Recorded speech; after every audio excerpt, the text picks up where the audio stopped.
Barrister Aqeel Malik साहब, ज़रा पहले देखते हैं कि जिस दिन सुहेल अफरीदी साहब को नॉमिनेट किया गया था उस दिन और उसके बाद राना सनाउल्लाह साहब जो हैं वो आप और राना सनाउल्लाह साहब क्या कहते रहे? जो नौ मुंतखब चीफ मिनिस्टर साहब ने तकरीर की है, ये कोई चीफ मिनिस्टरों वाली तकरीर है? वो कह रहे हैं कि मैंने किसी कानून, किसी आइन के ऊपर अमल ही नहीं करना, मैंने फेडरल गवर्नमेंट के साथ ताउन ही नहीं करना। ये तो फिर जो है वो एक म्यूटनी के मुतरादिफ चीज़ है जो उन्होंने तकरीर आज जो उन्होंने की है।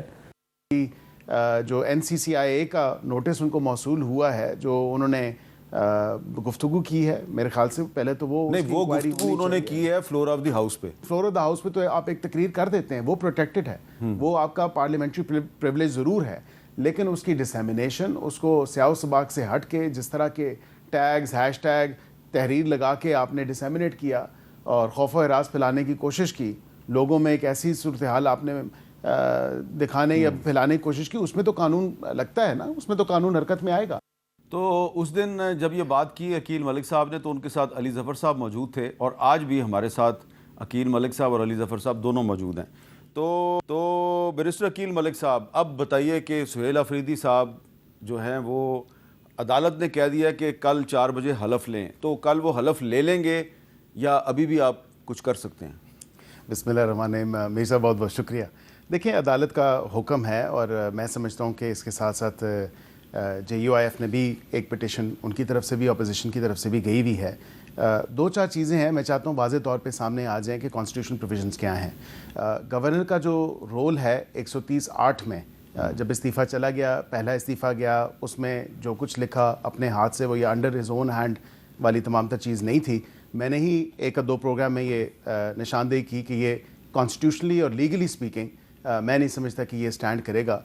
वो तमाम तर कॉन्स्टिट्यूशनल प्रेशर या लीगल प्रेशर, उस तमाम तर हवाले से, या test rather than using the word pressure, वो कॉन्स्टिट्यूशनल टेस्ट या लीगल टेस्ट जो है, उन्होंने फिर शायद किसी प्रोग्राम में देखा और उन्होंने हाथ से लिख के भी वो भिजवा दिया, वो ड्यूली रिसीव भी हो गया।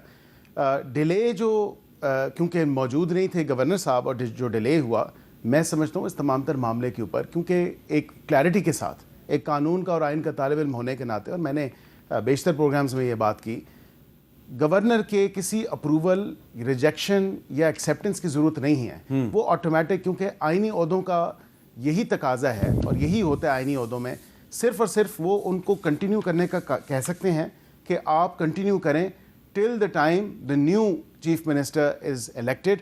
तो वो 2-4 दिन का जो टाइम पीरियड है या 5 दिन का टाइम पीरियड है, आर्टिकल 133 के तहत वो एक ब्रिजिंग द गैप सिचुएशन होती है। उस तमाम तरह हवाले से फिर इजलास बुलाता है गवर्नर। अब ये देखें, यहाँ पे सारी जो आइनी लड़ाई है वो यहाँ पे शुरू होती है, और इसी वजह से मैं समझता हूँ कि ये पिटिशन भी आई है जो JUIF की तरफ से, अपोजिशन की तरफ से आई, कि जो एक ऑर्डर होता है गवर्नर का, और हमारे पास 2 ऐसी पास्ट एग्जाम्पल्स मौजूद हैं, पास्ट प्रेसिडेंट्स मौजूद हैं। एक जो है मोहम्मद सरवर साहब की तरफ से और एक जो है बलीगुर रहमान साहब की तरफ से। तो वो कॉल करते हैं सेशन कि अब क्योंकि 2/3 मेजॉरिटी या 2/3 कॉन्फिडेंस जो है, 2/3 मेजॉरिटी का वो चीफ मिनिस्टर एंजॉय नहीं करता, तो मैं इजलास बुलाऊंगा और इजलास बुला के जो नए चीफ मिनिस्टर का इंतखाब होता है वो होता है। यहाँ पे ऐसा कोई स्टेप नहीं हुआ आइन के मुताबिक, और यही एक कॉन्स्टिट्यूशनल इशू बना हुआ है तमाम तर मामले के ऊपर। नहीं, लेकिन अदालत ने कहा है जी कि कल वो 4 बजे हलफ लें। मैं अदालत पे भी आता हूँ, अदालत को प्रीएम्प्टिवली जो है अप्रोच किया गया है। ये अली ज़फ़र साहब भी इस बात को की तस्दीक करेंगे। क्या मुझे बताएं कि गवर्नर ने इनकार किया कि मैं हलफ नहीं लूँगा? बिल्कुल ऐसी बात नहीं हुई, ना ऑन रिकॉर्ड ऐसी कोई बात है। इन्होंने प्रीएम्प्ट किया और इन्होंने कहा कि जी हम पहले अदालत चले जाते हैं और पहले अदालत से ऑर्डर ले लेते हैं। अदालत ने भी क्या किया? अदालत ने यही पूछा ना आज कि गवर्नर ने तो आपको रिफ्यूज़ नहीं किया। उन्होंने कहा नहीं जी, नहीं रिफ्यूज़ किया। उन्होंने कहा क्या गवर्नर साहब कल अपने आप को अवेलेबल कर लेंगे?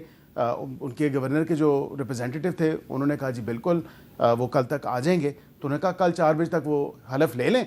अगर हलफ नहीं लेते तो फिर आर्टिकल 255 के तहत, क्योंकि स्पीकर जो है वो ले सकते हैं और ये आइनी प्रोविज़न है, और उसमें वो बिल्कुल, अगर गवर्नर नहीं लेंगे तो स्पीकर ले लेगा।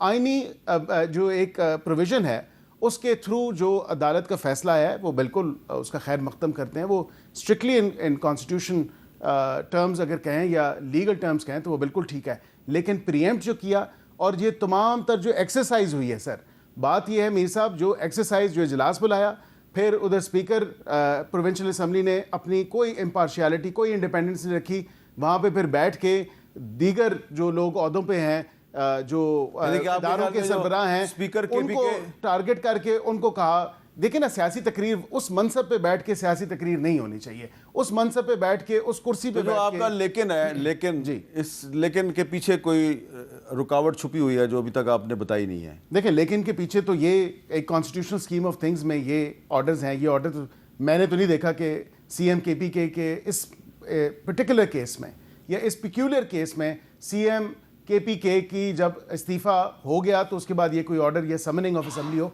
ये मेरे सामने नहीं आया। अच्छा जी, अब अली ज़फ़र साहब, आपने सारी बात सुन ली है अकील मलिक साहब की। तो इन्होंने कहा जी कि पेशावर हाई कोर्ट का जो ऑर्डर है उसके मुताबिक हलफ लेने का जो हुक्म है वो तो बिल्कुल ठीक है, लेकिन उसके बाद जो इन्होंने कुछ आइनी नुकात उठाए हैं तो उसके बारे में आप क्या कहते हैं? जी देखें, पहली बात तो ये है कि बड़ा एक सिंपल प्रोसेस था। आर्टिकल 130 सब आर्टिकल 7 जो है आइन का, वो ये कहता है कि अगर चीफ मिनिस्टर जो हैं रिज़ाइन कर दें, इस्तीफ़ा दे दें, तो उसके बाद और मज़ीद कोई काम नहीं करना, उन्होंने सिर्फ इस्तीफ़ा गवर्नर तक पहुंचाना है।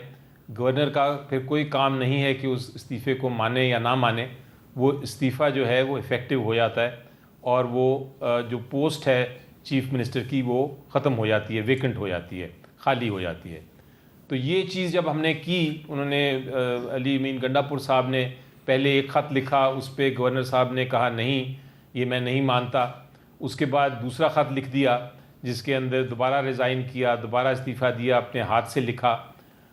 उसको भी उन्होंने कहा कि ये दोनों में एक तरह से मुखालफत है, मैं नहीं मानता और मैं अभी पाकिस्तान मतलब पेशावर में ही नहीं हूँ, इसलिए मैं नहीं आ सकता।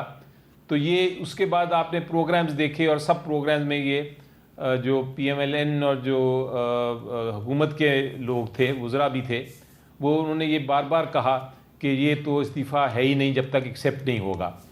उस वक्त भी हमने बताया कि आर्टिकल 130 सब आर्टिकल 7 के तहत इस्तीफ़ा अब हो गया है और इसके बाद इलेक्शन होना है। तो पहली बात तो ये है कि वो बात अब साबित हो गई जो हम कह रहे थे दुरुस्त है, क्योंकि हाई कोर्ट ने भी कह दिया और अब बैरिस्टर साहब भी मान रहे हैं कि हाँ वो बिल्कुल दुरुस्त है। एक बार इस्तीफ़ा दे दें तो फिर उसके बाद गवर्नर का कोई रोल नहीं होता। अब आ गया दूसरा मामला। अब ये कह रहे हैं कि जनाब ये किस तरह हो गया कि इलेक्शन हो गया। इलेक्शन नहीं होना चाहिए था क्योंकि गवर्नर ने इजलास नहीं बुलाया। अब पोजीशन ये है कि आइन में कोई मुझे शिक दिखा दें जहाँ ये लिखा हो कि अगर एक चीफ मिनिस्टर इस्तीफ़ा देता है तो गवर्नर ने इजलास बुलाना है, बिलखसूस अगर वो इजलास चल रहा है। ठीक है। यानी इजलास चल रहा था अभी असेंबली का, तब इस्तीफ़ा दिया गया। जब इस्तीफ़ा दिया गया तो आइन कहता है कि अगर इजलास चल रहा है तो फिर कोई और बिजनेस नहीं होगा, किसी किस्म की कोई स्पीच भी नहीं होगी।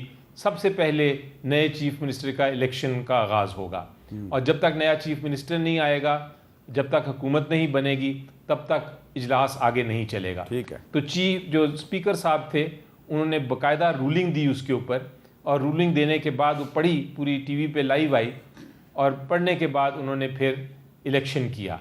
तो इसलिए ये कहना कि इलेक्शन जायज़ नहीं है या ये इलेक्शन में गवर्नर साहब का कोई रोल था या होना चाहिए था, ये आइन की खिलाफ वर्जी है। इसके साथ साथ आप ये भी देखें कि जब इलेक्शन की नॉमिनेशन मांगी स्पीकर साहब ने, तो PMLN ने भी अपना कैंडिडेट भेजा और JUI ने भी कैंडिडेट भेजा, जिसका मतलब ये है कि उन्होंने उस प्रोसेस को, उस प्रोसीजर को जो स्पीकर साहब ने अपनाया इलेक्शन के लिए, उसमें हिस्सा डाल दिया। अब एक तरफ हिस्सा डाल रहे हैं, एक तरफ अपने नॉमिनीज दे रहे हैं, दूसरी तरफ आइन भी बड़ा क्लियर है। तो अब इनका ये कहना कि हम इसको नहीं मानते और हम इसको चैलेंज करेंगे सुप्रीम कोर्ट या हाई कोर्ट, तो ये भी एक तरह से खिलाफ आइन है। अच्छा, JUI ने ज़रूर फाइल की है एक पिटिशन, वो पिटिशन में भी आप देखिएगा, आप मेरे से लिखवा लीजिए, वही होगा जो मैं कह रहा हूँ कि अदालत ने ये कहना है कि अब इलेक्शन हो गया, अब वो इलेक्शन में इस्तीफ़ा भी हो गया, उसके ऊपर जजमेंट भी आ गई, ओथ भी हो गई, हल्फ भी ले लिया, तो इसलिए अब कोई गुंजाइश नहीं है कि हम पीछे जाके प्रोसीजर की बात करें।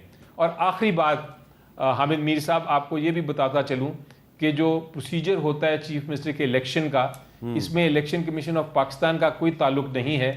ये स्पीकर की स्वाबदीद है और आइन कहता है जब कोई मैटर, कोई प्रोसीजर स्पीकर का हो तो फिर अदालत भी इंटरफेयर नहीं कर सकती। अच्छा, बिल्कुल। इसलिए मेरा ख्याल है कि इनको चाहिए कि मान लें एक सबसे बड़ी जमात है, चीफ मिनिस्टर ने आज नहीं तो कल इलेक्ट होना ही था और चीफ मिनिस्टर ने होना भी इसी जमात से था क्योंकि हमारी मेजॉरिटी इतनी ज़्यादा है, तो इसको माने और एक जमहूरियत की जो रवायात हैं उनके मुताबिक इसको एक्सेप्ट करें और खुले दिल से एक्सेप्ट करें।